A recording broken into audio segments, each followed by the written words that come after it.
everyone, welcome back to our channel and welcome back to this video.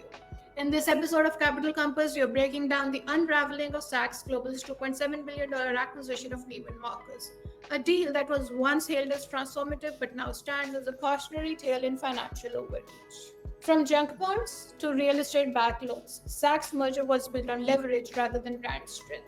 We explore how aggressive financial engineering, inflated EBITDA projections, and internal chaos have pushed the luxury retailer to the brink. With debt trading at distressed levels, vendors unpaid, and creditors now turning on each other. This is a case study in what happens when growth goes too far and financial creativity outpaces business fundamentals. The Saks debt spiral. In December 2024, Saks announced a cold $2.7 billion acquisition of Neiman Marcus, calling it a historical moment for American luxury. But less than 6 months later, the deal has become a cautionary tale in modern financial engineering and a masterclass in how not to grow. From the onset, it was a deal that was built on debt. This wasn't a merger fueled by cash flow or operational strength. It was built almost entirely on debt. $2.2 billion in junk bonds at 11%, $1.8 billion in asset-backed loans, and $1.25 billion tied to Saks' flagship store through CMBS. At the time, the deal was oversubscribed, but by mid-2025, those same bonds are now trading at just 47 cents on the dollar, with yields spiking at above 34%. From the start, it was all about fantasy accounting.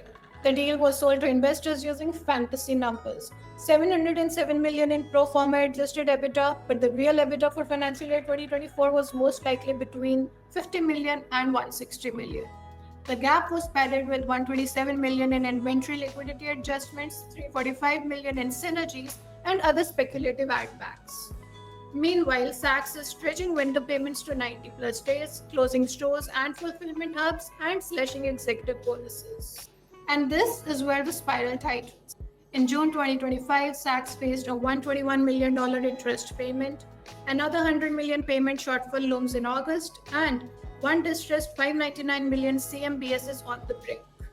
Debt to EBITDA could hit 20x, a near collapse metric. Vendors are unpaid, executives are ghosting calls, and restructuring heavyweights like BJT Partners and Kirkland & Ellis are now at the table. This brings us to the creditor clash that is happening.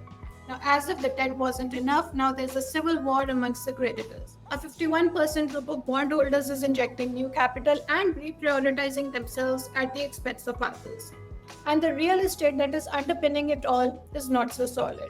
Saks' flagship is a landmark, no air rights, aging infrastructure, and overvalued on paper. So what really did go wrong? This wasn't just a bad acquisition. It was a luxury brand turned into real estate arbitrage, financial creativity replacing operational performance, and Wall Street's optimism outpacing retail fundamentals. Even inventory like art, jewelry, and personal styling couldn't really generate enough liquidity.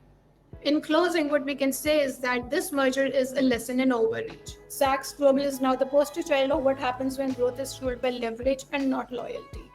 As one insider has put it, Lords and Taylor is in the graveyard, Hudson's Bay is on the coroner's table, Saks is on the operating table, and Neiman Marcus is at the waiting room.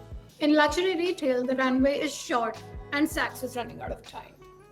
That's all that we have for you in this case study video. Hope you've enjoyed this video. Do stay tuned in for more.